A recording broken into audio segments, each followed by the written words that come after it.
Buenas tardes para todos y para todas. Hoy tenemos el gusto de saludar a la profesora Socorro Ramírez. La profesora es doctora en ciencia política, fue profesora del IEPRI, adicionalmente coordinó el grupo académico Colombia-Venezuela y es experta pues, en estos temas de frontera, integración regional, en los temas de relaciones Colombia-Venezuela. Profesora, buenas tardes. Muy buenas tardes, Mariana, y para todo el equipo de comunicaciones del IEPRI. Bueno, profesora, antes de entrar en materia, yo quiero comenzar señalando, pues, unas breves generalizaciones sobre lo que está pasando hoy en Venezuela, sobre las relaciones Colombia-Venezuela.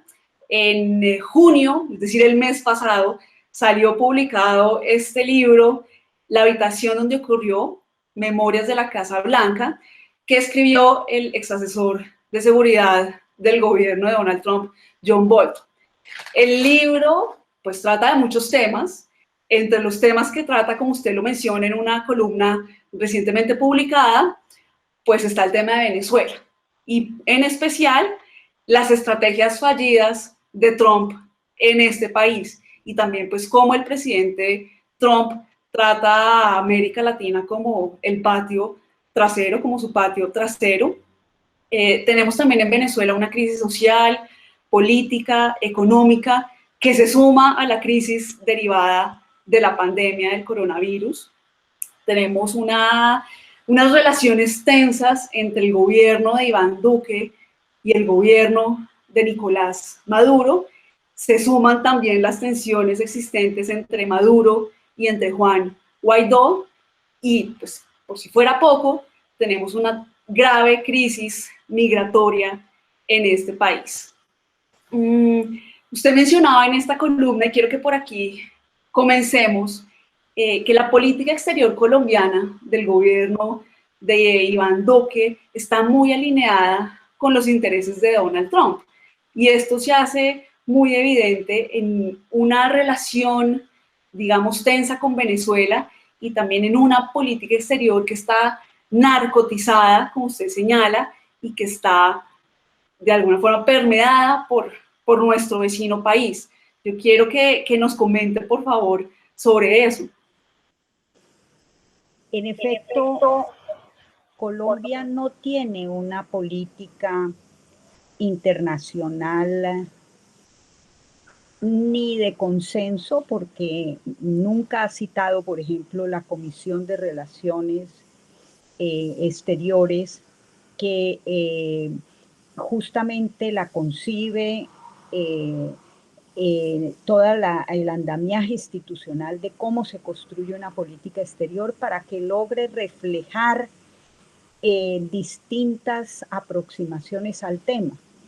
Por ejemplo, no es posible que en una política hacia Venezuela ni siquiera se haya oído a las comisiones segunda del Congreso, que en repetidas ocasiones han querido discutir el tema, y esa es parte de su función.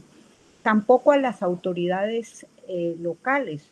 Por fortuna, algunas de ellas, como la gobernación de Norte de Santander, que tienen que enfrentar los efectos tanto de la crisis de Venezuela como de la política de Colombia hacia ese país, pues están en una iniciativa muy interesante. Han generado una serie de mesas de diálogo sobre temas cruciales entre Norte de Santander y el Táchira, las dos gobernaciones, para tratar entre ambos de ver cómo le hacen frente a una problemática que se ha agudizado, y entre otras cosas se ha agudizado porque los gobiernos centrales, cuando hablan de frontera, piensan en la línea limítrofe, pero las fronteras no son solo eso, porque antes de que existiera la línea limítrofe ya existían interacciones muy profundas que articulan a los dos países.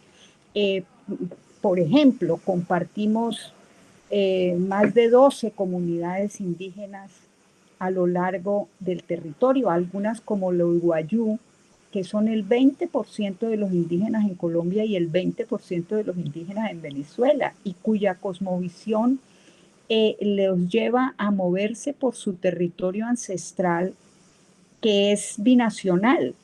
Y como ellos muy bien reiteran, pues no están dispuestos a buscar en Colombia o en Venezuela refugio o ser reconocidos como migrantes, sino que se respeten los derechos de una comunidad binacional. Tampoco los gobiernos ven que estos países tienen unas interacciones muy fuertes, comparten ecosistemas de una importancia ambiental impresionante. Si lograran los dos países negociar juntos en negociaciones internacionales, tendrían unas fortalezas enormes porque son ecosistemas estratégicos. Bueno, cada país tiene de su lado un parque nacional, pensando justo en que se trata de zonas de reserva y de importancia ambiental, pero nunca esos parques nacionales que están en un ecosistema compartido se coordinan, o los dos países comparten eh, vetas carboníferas, petroleras, conjuntas, y nunca han logrado crear un proyecto binacional. Cuando los dos países en el marco de la comunidad andina lograron entrecruzar sus economías, fue tan sumamente productivo y ventajoso para ambos lados que se disparó el comercio legal positivo, dinamizó esas zonas, pero Venezuela se retiró de la comunidad andina y luego la tensión, sobre todo en los periodos de Maduro, ha sido muy fuerte en la relación binacional, y eso ha hecho que con mucha frecuencia los gobiernos digan: ordeno el cierre de fronteras. Por ejemplo, Maduro en el 2015 eh, eh, ordenó que ningún transporte ni la gente podría pasar por los pasos legales. Y así lo ha hecho unas 3, 4 veces desde el 2015. El presidente Duque, ahora con la pandemia, lo primero que dijo fue: cierro fronteras. Bueno, para Bogotá y Caracas, cerrar fronteras piensan que es pasar la cremallera por la raya. Resulta que eso, lo que el cierre de pasos fronterizos formales, que son solo 7 en una frontera de 2.219 kilómetros, pues lo que hace es empujar a que todo se ilegalice, porque no puede pasar por los pasos regulares donde todo se formaliza, se legaliza, se registra. Entonces toca pasar tanto la gente como el comercio por trochas informales que, con la proliferación de grupos armados ilegales a ambos lados, pues dejan en manos de la criminalidad la regulación de todos esos pasos, afectando gravemente a esas zonas de frontera. Entonces, esa concepción que todavía pesa en las capitales de que la frontera es la raya y ordenan cerrarla y toda ella se cierra, pues es un absurdo y un desconocimiento que ha agravado aún más la situación, ya de por sí bastante complicada, porque las crisis de Venezuela todas generan los efectos mayores sobre el país más vecino de Venezuela, que es Colombia. Y por eso es tan grave que el gobierno del presidente Duque no asuma que unir los intereses de Estados Unidos y con Trump frente a Venezuela es un error histórico, porque los intereses de Estados Unidos y de Trump frente a Venezuela son radicalmente distintos de los que Colombia comparte con su vecino mayor, con el que tiene más amplias y complejas interacciones poblacionales, de seguridad, económicas, ambientales, de todo orden. Entonces, estamos en una situación muy complicada. Desafortunadamente no ha avanzado mucho el intento que con la Organización Panamericana de la Salud se hizo, de que los dos gobiernos se sentaran a ver cómo manejaban una pandemia como esta que tampoco ve la raya. Profesora, regresando o retomando este tema de la frontera, que es un tema crucial para las relaciones bilaterales Colombia-Venezuela, ¿qué más pasa en esta larga y en esta gran frontera? Usted ya lo mencionó, hay pasos ilegales, pero también hay criminalidad, hay presencia de actores armados, hay corrupción, pues está esta crisis migratoria desbordada. ¿Qué está sucediendo hoy allí? Bueno, empecemos por lo migratorio. Tiene modalidades muy diversas, porque es un éxodo que fue aumentando. Inicialmente llegaron oleadas, sobre todo de empresarios, de profesionales.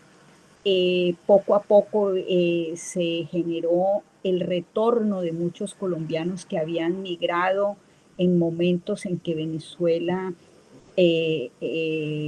tenía precios muy elevados del petróleo en los años 70, 80, o que se habían desplazado en momentos de agudización del conflicto armado en algunos ámbitos fronterizos. Entonces habían pasado pueblos enteros la frontera. Y bueno, con la crisis venezolana, pues muchos han empezado el retorno, pero llegan con familia binacional. Entonces tratan de buscar a sus nexos, sobre todo la migración económica de los años 70 y 80 fue mucho del Caribe. Por eso hay poblaciones en el Caribe colombiano que han doblado el número de habitantes. De pronto en Bogotá no los escandaliza el que pasó de 3.000 a 6.000, porque resulta irrisorio frente a los tamaños de la capital, pero para un pequeño poblado le desborda totalmente su capacidad y no ha habido un acompañamiento a todo ese proceso. Otra dimensión de eso, ese éxodo desde Venezuela, es lo que se denomina una migración itinerante que va y viene. Mucha gente tiene que venir a abastecerse de lo básico, porque no se encuentra comida, porque los bienes esenciales están escasos o se venden en dólares. Mucha gente tiene que pasar al lado colombiano a recibir las remesas que le mandan sus hijos o sus familiares que están en otros sitios de Colombia o de Sudamérica y mandan dólares, pero si los mandan a Venezuela, pues no los va a recibir nunca. Entonces mucha gente pasa a recogerlos. Mucha gente viene al lado colombiano a buscar salud, dada la crisis tremenda hospitalaria y el crecimiento de muchas enfermedades que ya estaban erradicadas en Venezuela. Entonces, todo eso, ese tipo de migración pendular que va y viene, es un fenómeno masivo en todos los ámbitos fronterizos, de arriba a abajo. Pero está también la fuerte migración de venezolanos, que cada vez más es de sectores más populares, con menos recursos, con menos formación académica, y es una población cada vez más joven, lo que es interesante, que sale a buscar alternativas. Y en la medida en que en Sudamérica se han ido cerrando alternativas, pues muchos de ellos que han atravesado Colombia para ir a Ecuador o a Perú o a Chile, Argentina, pues muchos de ellos retornan y tratan de encontrar en Colombia alguna situación. Los gobiernos colombianos, desde que ese tema migratorio se ha agravado más o menos desde el 2015 para acá, han ido tomando medidas que son claves, como por ejemplo regularizar su situación. Si tienen un permiso de permanencia, pues pueden encontrar empleo, pueden encontrar acceso a la educación, a servicios. Han ido logrando que medidas muy interesantes como que cualquier hijo de venezolano que nazca en Colombia tiene derecho a la nacionalidad. Eso es más que justo. Es de alguna manera una compensación, un reconocimiento, porque Venezuela acogió a miles de colombianos en los años 70, 80, 90. Toda esa problemática migratoria pues ha ido generando una situación de una población casi cercana a los 2 millones de personas que de alguna manera o pasan diariamente la frontera a buscar alternativas y servicios, bienes, comida, o atraviesan Colombia buscando dónde quedarse y dónde encontrar alternativas. Lo que esta pandemia ha mostrado es que esa población, si bien logró esa actitud más abierta en Colombia que en otros países suramericanos, que le permitió quedarse, legalizar su situación. Sin embargo, la pandemia ha mostrado muchos problemas acumulados urgentes de resolver. Por ejemplo, la mitad de esos venezolanos no ha logrado eh, legalizar su situación. Ni tiene el permiso provisional de permanencia, ni tampoco ha logrado generar una dinámica de reconocimiento de su condición de refugiado. Y eso hace que buena parte de esa población esté sin papeles y por lo tanto vivan de la informalidad. Y de hecho, antes ganaban en la calle o en el Transmilenio cantando o contando historias algo. Ahora no encuentran ni con qué pagar el pagadiario y entonces están siendo expulsados de los sitios donde han vivido y les toca a dónde ir, al lado de una alcantarilla, en un parque, debajo de un puente, y empiezan a ser vistos como un riesgo eh, sanitario, un riesgo de seguridad. Eh, eso ha incrementado una xenofobia muy peligrosa contra los venezolanos, pero también esta pandemia ha puesto de presente que muchos venezolanos que tenían los papeles en regla no han sido contratados con todos los derechos y reglas laborales, que por ser venezolanos, así tuviera los papeles en regla, no tenía plenas condiciones legales.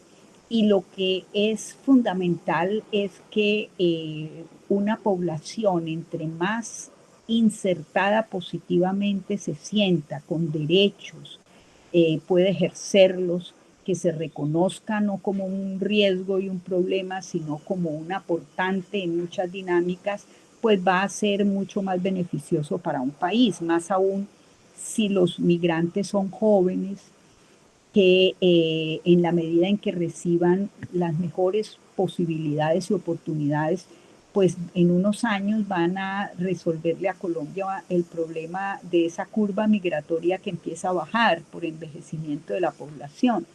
Pero eso exige dar derechos, reconocer las posibilidades, crear políticas públicas para que los puedan ejercer, reconocer y estimular oportunidades. Y el país, por sus propios problemas y desigualdades, pero también porque ha crecido un sentimiento xenofóbico muy preocupante, no le ha hecho eh, todos los esfuerzos que debiera en ese sentido. Entonces, se ha visto que el intento de algunos de retornar a Venezuela en medio de la pandemia para ver qué pasa con la familia, para tratar de hacerle frente a la situación o porque aquí no tienen ninguna alternativa, dado que no lograron legalizar su situación y en la calle son señalados como bandidos o como riesgo total. El gobierno ha dispuesto unos corredores humanitarios y unos buses para que los que quisieran retornar no han sido suficientes y muchos han tratado de retornar aunque sea a pie, pero se llegan allá y entonces en la frontera Maduro tiene una restricción, no deja pasar sino un número determinado, luego lo señala cada vez más o de traidores porque se fueron o los está señalando de bomba eh, pandémica mandada desde Colombia. Entonces, todos esos señalamientos hacen que para la gente que regresa no es fácil la vida. Eh, Luego tampoco va a encontrar alternativas de trabajo, entonces estaremos muy probablemente ante un regreso tan pronto medio se clarifique la situación. Y Colombia tiene que, más que lamentarse de esta situación que es un hecho y va para largo, asumir que este no es un asunto coyuntural y que hay que hacer muchos esfuerzos de atención humanitaria, pero no son suficientes. Tiene que abrir condiciones de inserción positiva de esa población, que solo así repercutirá positivamente como repercute la migración cuando es bien manejada en muchos países. Entonces, esa población que está retornando para allá o para acá o la que viene pendular, termina agobiada aún más con el cierre de pasos fronterizos y sometida a grupos criminales que o a los niños, el ELN trata de vincular a la Brava o los rastrojos o el grupo, la banda que esté en esa zona, trata de ponerlos a trabajos. Hay una violencia sexual contra niños y mujeres terrible, una trata de personas dramática. Entonces estamos ante una problemática que agrava muy fuertemente la situación ya de por sí vulnerable de esa población migrante, pero que también agrava la situación en la frontera, porque muchas poblaciones de frontera están tan articuladas que dependen unas de otras. De hecho, hasta el bus urbano daba la vuelta en algunas ciudades fronterizas. El bus del lado colombiano tenía que dar la vuelta del lado venezolano porque están tan conurbanadas. Eh, y esas realidades, mientras no las regulen los gobiernos, pues termina poniéndole un orden a favor del grupo criminal que tiene más fuerza y más presencia en uno u otro lado y se han multiplicado porque algunos están vinculados a economías ilegales o a la coca o a la producción de cocaína o al tráfico de drogas o a minería ilegal, o llevan y traen, si está barato en Venezuela, traen para acá, si está barato acá, llevan para allá. Cuando Venezuela tenía gasolina, porque ya no tiene, y los precios eran irrisorios, simbólicos, pues era inevitable que si se enfrentaban una de las gasolinas más altas del mundo con la más barata del mundo, pues eso, si no tenía regulación, generaba contrabando y ese contrabando lo regulan los grupos armados que terminan por esa vía logrando una capacidad económica tremenda. Entonces, a lo largo de la frontera, esa problemática se multiplica dada la presencia estatal muy frágil tradicionalmente. Son zonas, la mayoría de ellas, donde hay muy poca institucionalidad estatal, donde hay muy pocas opciones legales de generación de ingresos y empleo. Entonces todas estas dinámicas ilegales terminan de alguna manera impactando a distintas regiones y afectando muy profundamente la región. Y hay un actor en particular que es el ELN, que justo su reactivación se dio en esa frontera, en Arauca, y que su crecimiento eh, acompañó de alguna manera en los años 70 y 80 esa migración económica de colombianos. De hecho, ellos atacaban varias veces a la Guardia Nacional o atacaban a Venezuela, cuestionando el maltrato a muchos colombianos. Y desde el ELN tuvo presencia en ese ámbito fronterizo al otro lado de la frontera del lado venezolano desde los 70, desde los 80, en ámbitos como Apure, por ejemplo, eh, pero era una presencia eh, que a diferencia de la de hoy, que es más extendida y que tanto por sus acciones como por su narrativa ideológica está muy identificado y como defensor de el proceso bolivariano, pues se ha ido haciendo cada vez más una especie de guerrilla binacional. Y de hecho, pues es tolerada, en algunos casos es estimulada, en otros casos juega papeles. Por ejemplo, se han bajado ya de Arauca y está en el arco minero energético del Orinoco de Venezuela, en donde Maduro ha incentivado la producción de oro y de coltán muy profundamente por la caída de la producción de petróleo y luego de los precios del petróleo. Entonces, de alguna manera, el oro y el coltán están generando un margen que ya no genera el petróleo, y el ELN está actuando como regulador de algunos de esos procesos enfrentado con pranes que se llaman grupos eh, que han controlado tradicionalmente la explotación del oro en esa zona. Y de alguna manera eso hace que los problemas en la frontera se agraven cada vez más y estos actores irregulares compliquen la situación para las poblaciones que allá habitan, pero también incrementen las amenazas y los problemas de seguridad. Ya que menciona el ELN, ¿habrá negociaciones entre esta guerrilla y el gobierno de Iván Duque? Porque hemos visto que a veces hay unos gestos por parte y parte que nos indicarían que sí, pero luego vemos otros gestos por parte y parte nuevamente que nos indicarían que no necesariamente. ¿Qué cree usted? Esa negociación está enredada por ambas partes.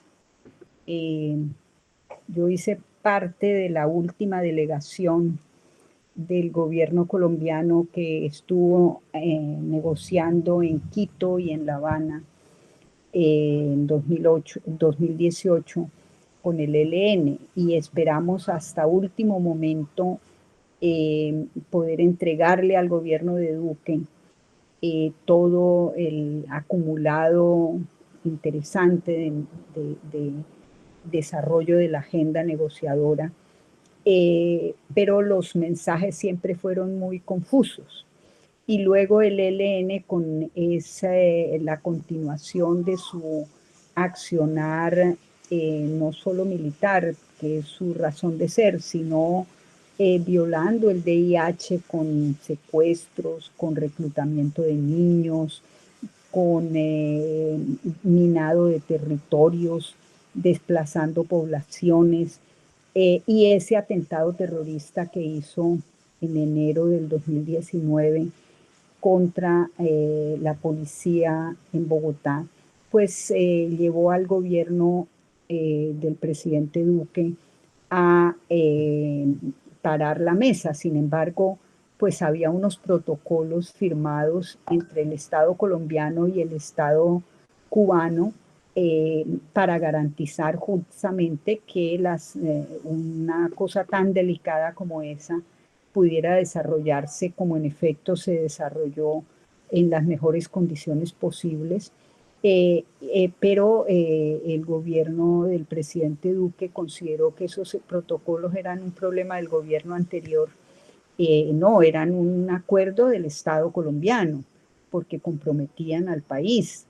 Y eso ha hecho que toda la tensión con Venezuela y la tensión con Cuba de alguna manera dificulten el que dos países que fueron clave para que se sentara el ELN a la mesa a negociar.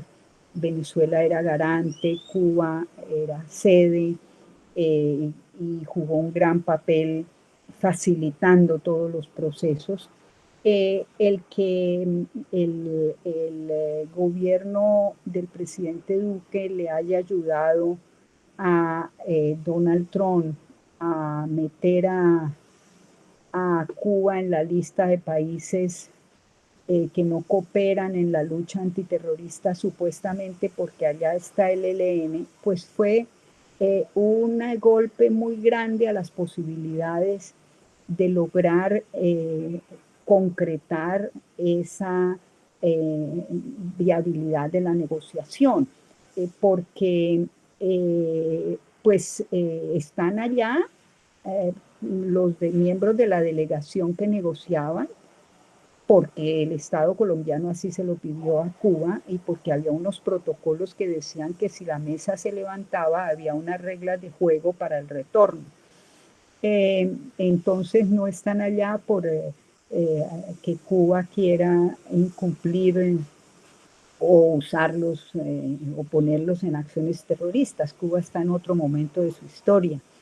Y esa tensión del gobierno colombiano con la isla pues es un desacierto para las posibilidades de abrir la mesa, lo mismo que la tensión con Venezuela en donde actúa esta guerrilla, pues sin duda que de alguna manera la negociación va a depender de que esa relación esté fluyendo y que el gobierno colombiano entienda que para un asunto tan decisivo para Colombia como el de la paz, necesita ayudar, no agudizar la problemática venezolana, sino que necesita consagrarse a ayudar a que los venezolanos negocien una transición pacífica para que puedan hacerle frente al acumulado tan grave de crisis que, dada la tensión interna, se agudiza. Entonces, no va a haber una negociación mientras esa problemática no se enfrente de mejor manera. Y para Colombia es decisivo cerrar ese conflicto armado que tanto daño ha hecho.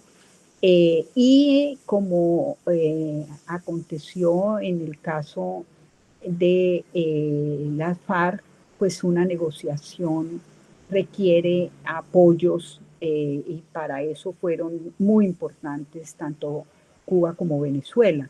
Entonces, mientras Colombia no tenga una buena relación con esos dos países, muy difícilmente se podrá volver a la mesa. Claro, el ELN también tiene una situación cada vez más complicada eh, porque hay sectores cada vez más vinculados a economías ilegales, cada vez más vinculados a unas dinámicas muy complejas como las que están ocurriendo a lo largo del Pacífico, tanto el Chocó como en el Cauca y Nariño, o como las que están ocurriendo en la frontera con Venezuela. Esa situación del ELN pues también impide la negociación y de hecho, por ejemplo, el acuerdo humanitario ya de comunidades negras y comunidades indígenas del Chocó fue a la mesa tanto a Quito como a La Habana y se reunió con las dos delegaciones y uno de los 11, el primero de los 11 puntos de ese acuerdo humanitario ya era que el frente que actúa en el Chocó se siente en esta mesa y eso no se logró porque están en otra dinámica.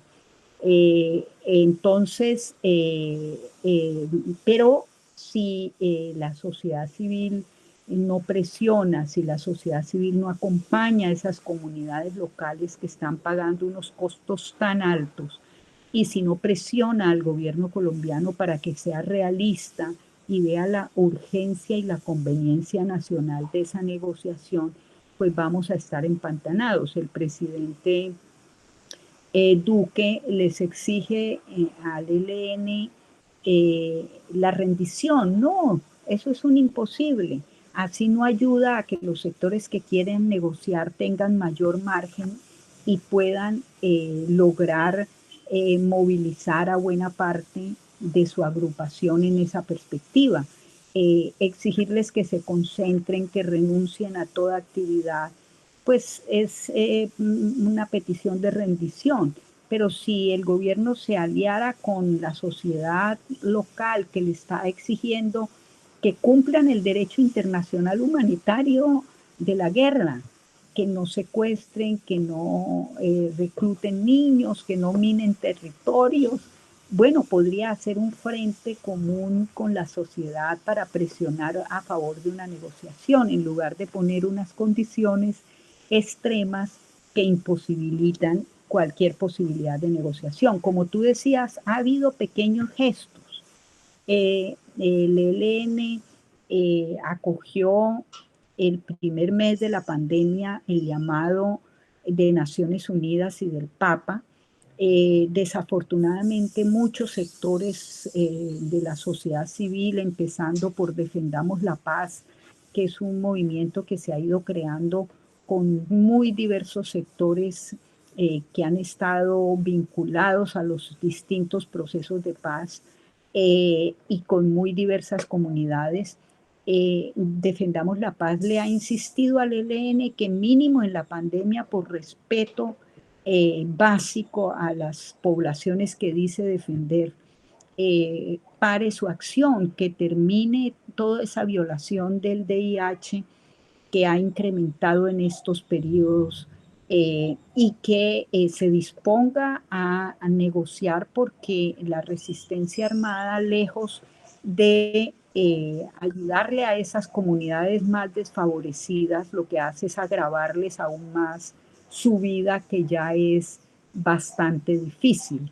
Entonces, no está clara una posibilidad de negociación, desafortunadamente.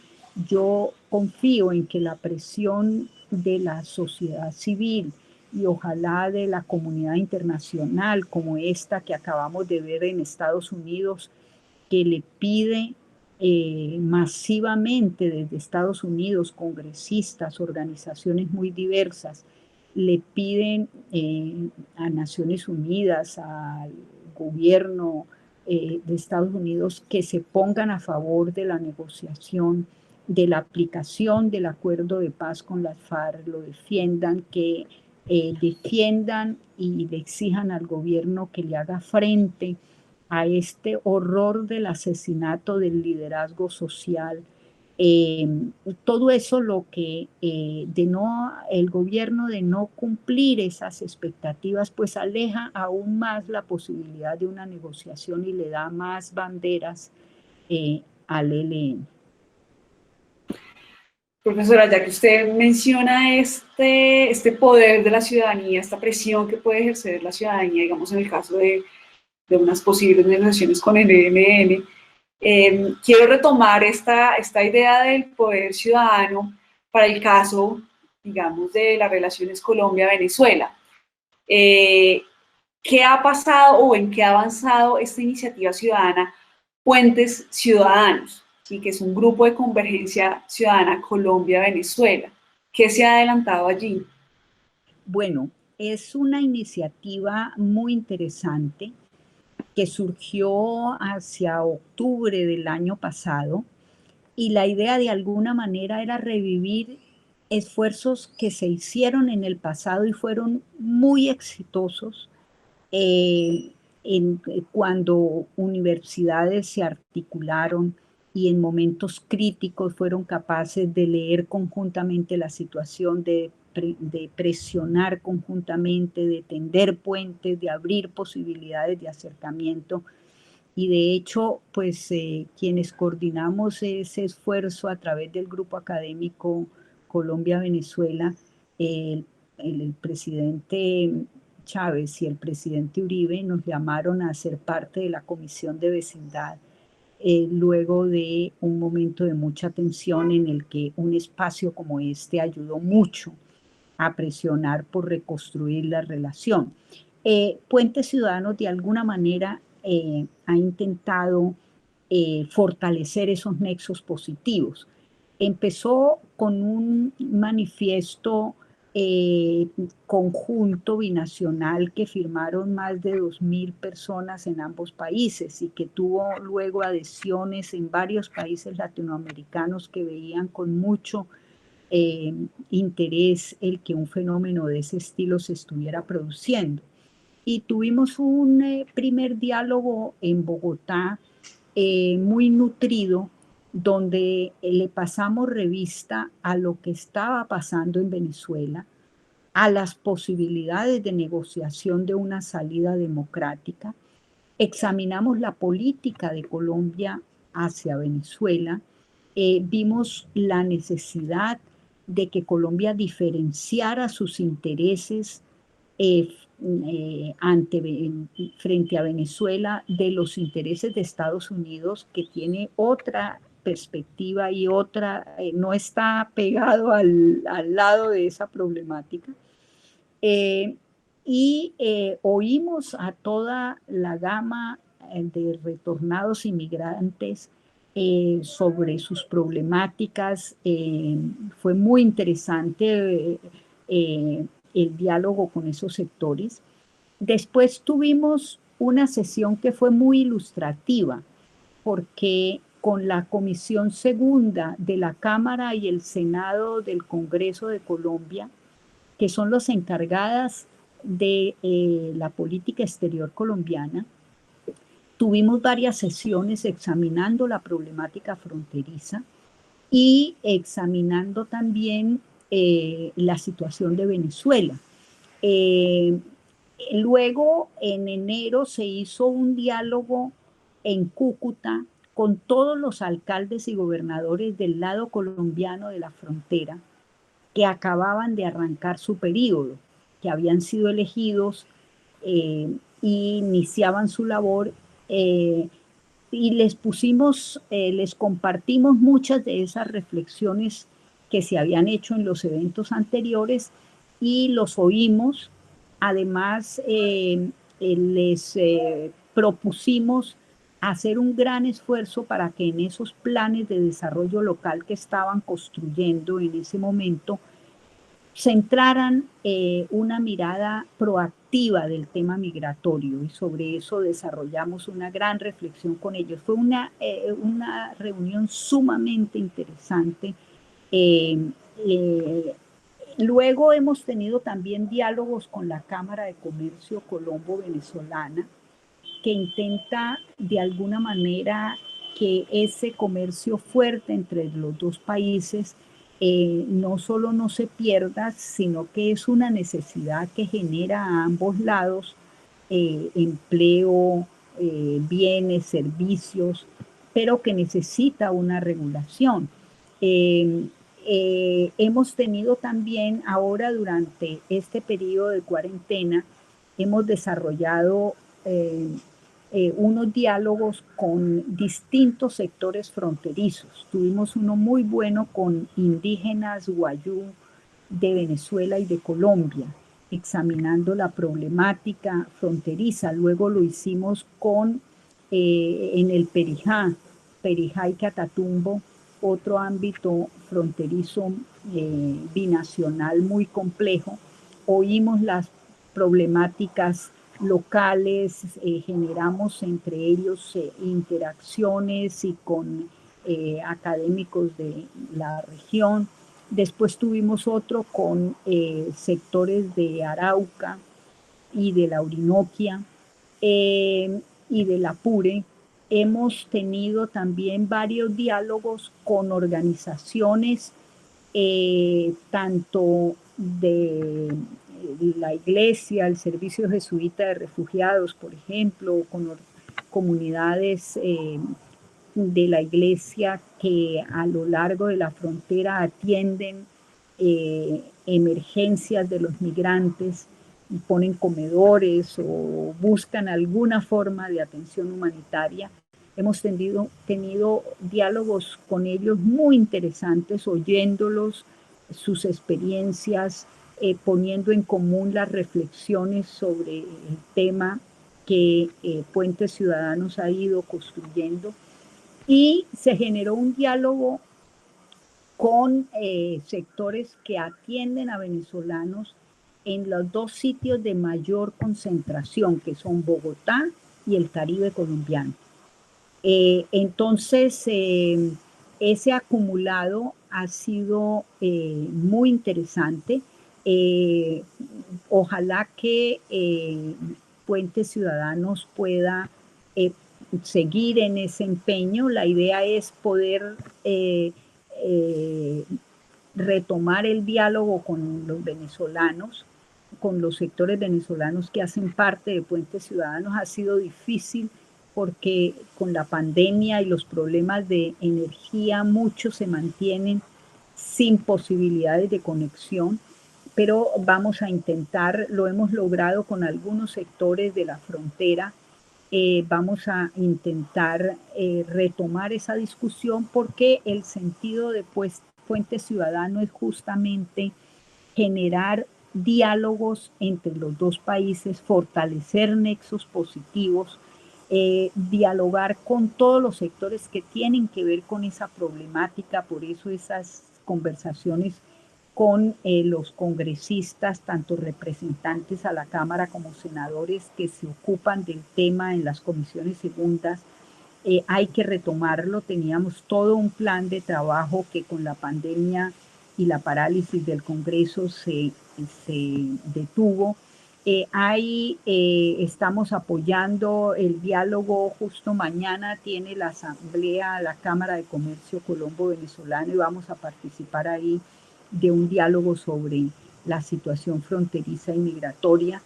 Entonces, este esfuerzo de Puentes Ciudadanos Colombia-Venezuela resulta crucial en este momento para ayudar tanto a fortalecer nexos positivos que articulan a los dos países, como para generar puentes que acerquen al Estado en ambos lados y a las autoridades de ambos lados para procesar temáticas y asuntos compartidos que no pueden pararse por las tensiones binacionales o porque la crisis allá se agudiza. Justo cuando la situación se agrava es cuando más hay que procesarla de manera conjunta.